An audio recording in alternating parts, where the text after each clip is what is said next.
ఆపదామపహర్తారం దాతారం సర్వసంపదాం లోకాభిరామం శ్రీరామం భూయో భూయో నమామ్యహం.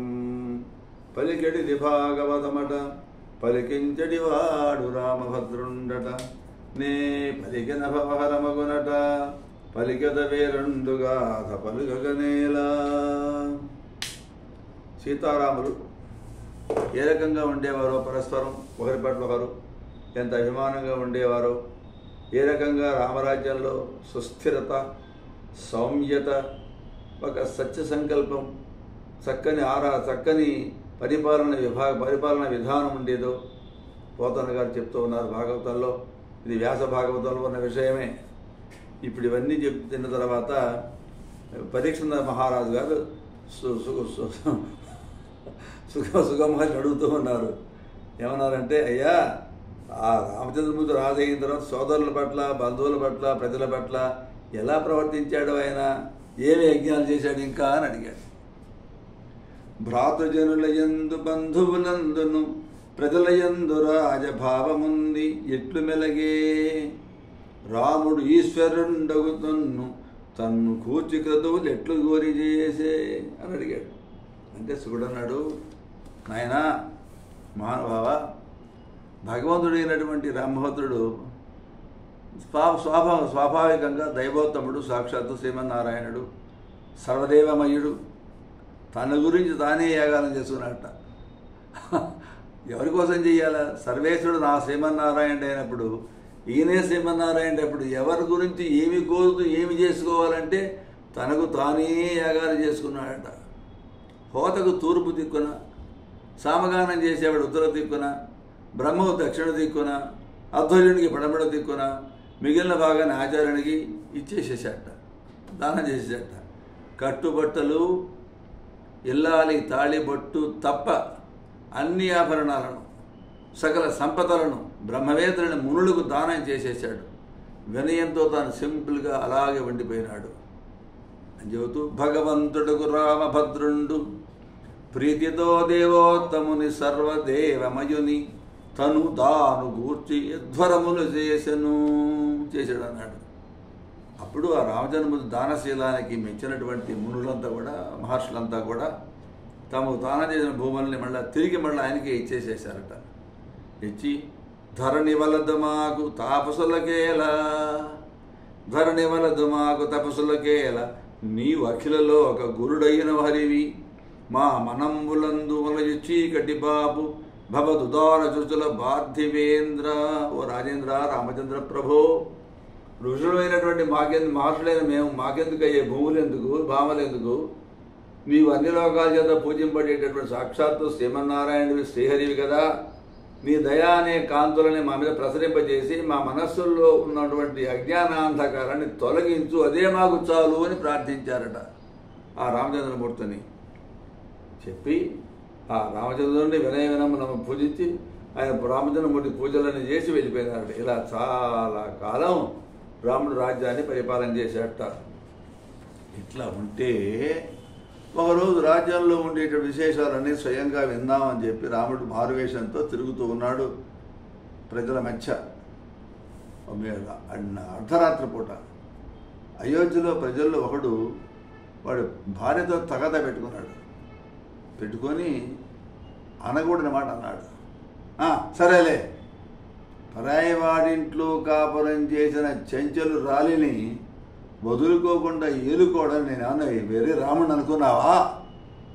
I'm a fool to take back a wife who stayed in somebody's place for 1 year అన్నట్టు వాడు అని పెద్దగా అరుస్తున్నాడట. లోకమంతా కూడా ఆ విషయాన్ని కోడి కూస్తున్నది అన్నటువంటి వార్త గూఢచారుల ద్వారా రాముడు విన్నాడు. ఆదమ నిద్రపోయేటటువంటి సీతకు ఏ సంగతి చెప్పకుండా రాత్రికి రాత్రే ఆమెని వాల్మీకి ఆశ్రమంలో దిగబెట్టిరామని చెప్పి తమ్ముడిని ఆజ్ఞాపించాడు. గర్భవతి అయింది సీత. వాల్మీకుల వారి ఆశ్రమంలో దిగబెట్టిన తర్వాత వాల్మీకి ఆశ్రమంలోనే కొడుకుల్ని కన్నింది. వాల్మీకి మహర్షి వారికి జాతకర్మలు చేశాడు. తాతగారు అయినాడు ఆయన. లక్ష్మణునికి అంగదుడు, చంద్రకేతుడు, భక్తుడికి భరతునికి తక్షుడు, పుష్కరుడు అనేవాళ్ళు, శత్రుఘ్నుడికి సుబాహుడు, సుతసేనుడు అనేటటువంటి కుమారుడు జన్మించారు. ఇక్కడ ఒక విషయం ఉంది, పెద్దలు చెప్పే విషయం. వాల్మీకి ఆశ్రమంలో ఎందుకు దిగబెట్టమన్నాడు రాముడు? సీతమ్మ పృథ్వీతత్వం, ఆమె భూమాత జాత, అంటే భూమిలో ఆమె అయోధ్యగా జన్మించినటువంటిది కాబట్టి పృథ్వీతత్వం అంటారు. పృథ్వీ అంటే భూమి, అంటే భూమిలోంచి వచ్చింది ఆమె. వాల్మీకి ఎక్కడ వాడు? ఆయన భూమిలోంచే వచ్చాడు. ఎందుకని? మహాతపస్సు చేసి చుట్టూ కూడా పుట్టలన్నీ పెరిగిపోతుంటే ఆ వరుణుడు చేసినటువంటి వర్షధారాలకి ఆ పుట్టలన్నీ కూడా సర్దుపడిపోతే దాంట్లో నుంచి పైకి లేచాడు వాల్మీకి. అంటే ఆయన కూడా భూమిలోంచి వచ్చినటువంటి వాడే. వాల్మీకి అంటే పుట్ట, వాల్మీకి అంటే ఆ పుట్టలోంచి పుట్టినటువంటి వాడు అని.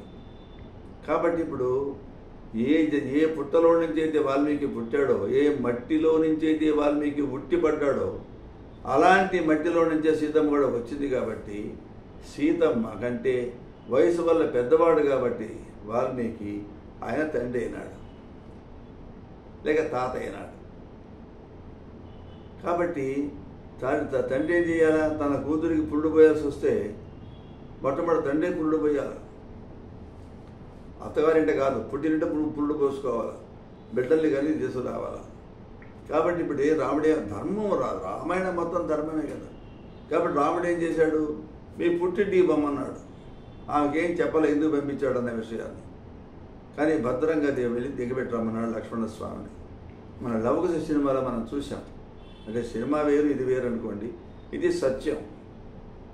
సినిమాలో సత్యాన్ని పౌడర్ పోసి, ఫెయిర్ అండ్ లవ్లీ పోసి, కాస్మెటిక్స్ పోసి, సెంటు పోసి చూచేవాళ్ళంతా కూడా ఆకర్షించబడేట్టుగా చేస్తారు. కాబట్టి దాంట్లో ఉన్నవన్నీ 100% సత్యం కాదు, ఇది సత్యం. అది 90% ఉండొచ్చు, 70% ఉండొచ్చు, 50% కూడా ఉండొచ్చు. అందువల్ల పృథ్వీతత్వం కాబట్టి వాల్మీకి మహర్షి దగ్గరికి పంపించమన్నాడు. వాల్మీకి ఆశ్రమానికి పోయింది సీతమ్మ. అక్కడ పురుడు పోశాడు వాల్మీకి మహర్షి. ఇప్పుడు తాతగారు అయినాడు ఈ బిడ్డలకి. రాముడికి ఏమైనాడు? మామగారు అయినాడు. చూసారా? కాబట్టి ఆ వాల్మీకి ఆశ్రమంలోనే సీతమ్మ ప్రసవించింది 2 పిల్లల్ని. ఆ తర్వాత వాళ్ళ మరుదులు కూడా పిల్లలు కలిగారు. ఇప్పుడు మహాబలశాలైనటువంటి భరతుడు దిగ్విజయం చేసి గంధర్వులందరినీ కూడా రూపుమాపి తల్లులు, బంధువులు, ప్రజలు మెచ్చేటట్లుగా అపారమైన ధనాన్ని, బంగారాన్ని సజ్జన బంధుడైన రామచంద్రమూర్తికి సమర్పించాడు. మా అన్న, ఇదిగో ఇదంతా కూడా నీ సొత్తేను అన్నాడు. మధువనంబులోన మధునందనుండగు లవణుజంబి భుజబలంబు మెరసి మధుపరంబు చేసే మధుభాష శత్రుఘ్నుడు అన్న రామచంద్రుడవనంగా. మధుర భాషనుడైనటువంటి శత్రుఘ్నుడు తన అన్న రామచంద్రమూర్తి మెచ్చుకునేటట్లుగా మధురాక్షసుడి కొడుకైన లవణాసురుడిని సంహరించి మధువనంలో మధుపురాన్ని నిర్మించాడట శత్రుఘ్నుడు. కొంతకాలం గడిచింది. రామచంద్రుడి కొడుకులైనటువంటి కుశలవులు వాల్మీకి వల్ల వేద విద్యలో ఆరితేరిన వాళ్ళైనారు, మంచి ఎక్స్పర్ట్స్ అయినారు. అనేక సభల్లో వాళ్ళు రామకథ శ్లోకాలను స్వరసహితంగా, తంత్రీలయ సమన్వితంగా గానం చేస్తూ ఉండగా ఒకరోజు రాముల వారి యజ్ఞశాలకు వెళ్ళారు. అక్కడ ఆ విధంగా వెళ్ళి అమృతధరలు ఉలికేట్లుగా వాళ్ళు రామకథా గానం చేస్తూ ఉన్నారు. వారి పాటకి ఆ రామచంద్రుడు, ఇతర ప్రజలు మహాపారవశ్యంతో ఆనంద బాష్పాలు రాలుస్తూ తలలు ఊపుకుంటూ ఎంత బాగుంది అనుకుంటూ వారి పట్ల ఎంతో ప్రేమ ప్రకటిస్తూ సంతోషం పొందారట ఆడియన్స్. అప్పుడు వాళ్ళు చేసిన గానానికి ముగ్ధుడైనటువంటి రామచంద్రమూర్తి చిన్నయన్నలార సీతాంశముఖులార నళినదళ విశాల నయనులార మధురభాషలార మహిమీద నెవ్వరు తల్లిదండ్రి మీకు ధన్యులారా. అది చెప్పడంలో కూడా సీతాంశముఖులారా, రాముడు ఏది మాట్లాడినా ఏ చేసినా ధర్మమే కనపడుతుంది. అన్ని సత్యభాషణం. రామ సత్య పరాక్రమ. ఆయన అన్నాడు, చంద్రుల్లాంటి ముఖాలు ఉన్నట్టు ఒక ముద్దు బిడ్డలారా, తామర రైకుల్లాగా బిడ్డలపైన కందులు ఉన్నటువంటి వాళ్ళు, మంచి వాక్కులున్న వాళ్ళు ధన్యులు మీరు. అయినా మీ అమ్మ నాన్న ఎవరయ్యా అని అడిగాడు. ఎవరిని? ఈ కుశలవల్లి కథ రామకథా గానం చేసేవాళ్ళని. వాళ్ళు అన్నారు, మేము వాల్మీకి మహర్షి మనుమలం అండి, రాఘవుడు యాగం చేస్తున్నాడంటే చూడడానికి వచ్చాము అన్నారు. అప్పుడు రామచంద్రమూర్తి మెల్లగా నవ్వుతూ, రేపు ప్రొద్దున మీ తండ్రిని తెలుసుకుందరు కానీ ఈ పూట ఇక్కడే ఉండండి అన్నారు. ఆయన సత్కరించాడు. వాళ్ళు ఉండి విడిదిగా పంపించాడు. తెల్లవారి పొద్దున సీతమ్మను వెంట పెట్టుకొని కుశలవులని ముందు పెట్టుకొని వాల్మీకి మహర్షి రఘుకుల దీపమైనటువంటి రామచంద్రుడి దగ్గరికి తీసుకొచ్చి ఆయన విశేషంగా స్తుతించి అన్నాడు, నా మాట విను, సీత శుద్ధురాలు. అంటే సినిమా, లవ్ సినిమాకి ఇది తేడా ఉంది. ఇక్కడ తేడా కొనండి. ఇక్కడెవరు చెప్తున్నారు? రాముడు అన్నాడు, మీ నాన్న అమ్మ ఎవరో తెలుస్తుంది, మీ నాన్న తెలుస్తాడు, లేరే ఇప్పుడు ఇక్కడే ఉండన్నాడు అని సత్కారం చేసి పంపించాడు. తెల్లవారి పొద్దున సీతమ్మను వెంట పెట్టుకొని కుశలవులను తీసుకొని వాల్మీకి మహర్షి రాముడిని దర్శించడం కోసంగా వచ్చాడు. ఇప్పుడేమైంది? సీత శుద్ధురాలు. రాముడు అంటున్నాడు వాల్మీకి, సీత శుద్ధురాలు చిత్తవాకర్మంబులందు సత్యమూర్తి అమల చరిత పుణ్యసాధు విడువ పోలదు చేకొను రవి కులాబ్ధి చంద్ర రామచంద్ర. రామచంద్ర, నీవు సూర్యకులము అనేటటువంటి సముద్రానికి చంద్రులు లాంటివి. సీత అమాయకురాలయ్యా. మనసు వల్ల కానీ, మాట వల్ల కానీ, ప్రవర్తన వల్ల కానీ సత్య నిష్ట కలిగినటువంటిది, పరిశుద్ధమైన నడవడిక ఉన్నటువంటిది, పరమ పుణ్యాత్మరాలు, మహాపతివ్రత. ఆమె నా మాట విను, ఆమెను దూరం చేసుకోవద్దు, స్వీకరించు అన్నాడు వాల్మీకి మహర్షి. అప్పుడు ఆ మాట అంటే రామచంద్రుడు వాళ్ళ కొడుకుల కోసం విచారించాడు. నిరాశగా ఉన్నటువంటి సీత కుశలవులను వాల్మీకి అప్పగించి రామచంద్రమూర్తి పాదాలను ధ్యానిస్తూ భూగర్భంలో ప్రవేశించింది. తాను భగవంతుడైన ఆ రామచంద్రుడు, ఓ కాంత సీత, ఓ కాంత, నువ్వెందుకు భూమిలో కుంగిపోతున్నావు? పద్మంలాంటి ముఖాన్ని చూపవా? నీ మధురమైన వాకు నాకు వినిపించవా? ఇట్లా నన్ను విడిచిపెట్టిపోవడం తగదు కదా అని దుఃఖించాడు విశేషంగా రాములు వారు. ఎలాంటి వారికైనా ప్రియురాలు దూరమైతే దుఃఖం కలగడం సహజమే కదా. ఆ రకంగా శోకిస్తూ రామచంద్రమూర్తి బ్రహ్మచర్యాన్ని అవలంబించి 13,000 సంవత్సరాలు ఎడదెగకుండా అగ్నిహోత్రాలను ప్రవర్తింపజేస్తూ తాను భగవంతుడైనందువల్ల తన మొదటి తోడైనటువంటి పరమపదానికి వెళ్ళిపోయినాడు అన్నాడు పోతన్న గారు.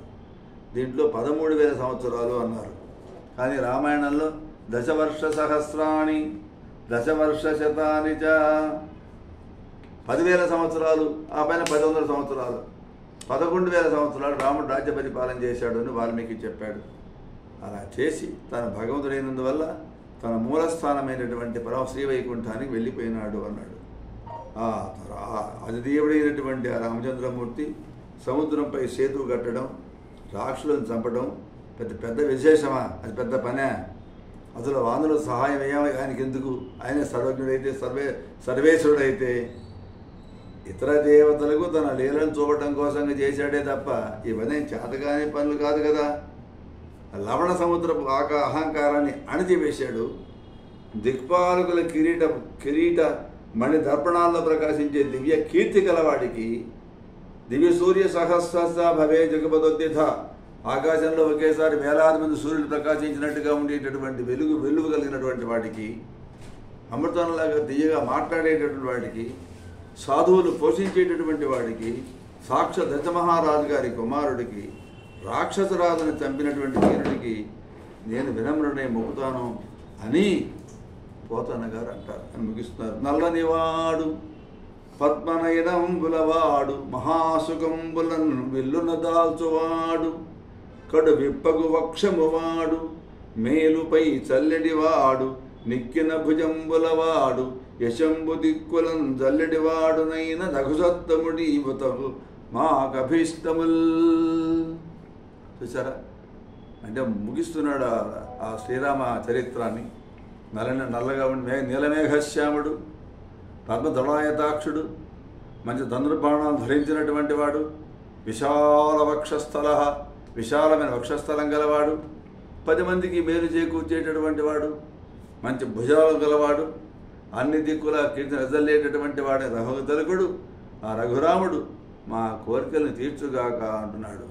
ఆ రకంగా రామచంద్రుడితో కలిసి తిరిగినటువంటి వాళ్ళు, తనివి తీరా చూసినటువంటి వారు, ప్రేమతో ఆయన స్పృశించినటువంటి వారు అయినటువంటి ఆ కోసల దేశ ప్రజలు ఆదియోగులు పొందే సద్గతిని పొందారట. మంతనములు సద్గతులకు పంతనములు ఘనముల ఈన పుణ్యములు దారీన పూర్వమఘాని కృంతను రామనామకృతి చింతనములు. శ్రీరామనామ స్మరణ వలన సద్గతులకు ఏకాంత మార్గాలు, కొన్ని గొప్ప పుణ్యాలకు ఆలవాలాలు, ఇప్పుడు ఇంతకుముందు వచ్చిన గొప్ప గొప్ప పాపాల మొత్తాన్ని నాశనం చేసేటటువంటివి సాక్షాత్తు శ్రీరామనామ స్మరణములు అని చెప్తూ దాన్ని ఈ రకంగా ముగిస్తూ ఉన్నాడు శ్రీరామచరితాన్ని. మంగళం కోసలేంద్రాయ మహనీయ గుణాత్మనే చక్రవర్తి తనూజాయ సార్వభౌమాయ మంగళం. వేద వేదాంత వేద్యాయ మేఘశ్యామలమూర్తయే పుంసా మోహన రూపాయ పుణ్యశ్లోకాయ మంగళం. జై శ్రీరామ్.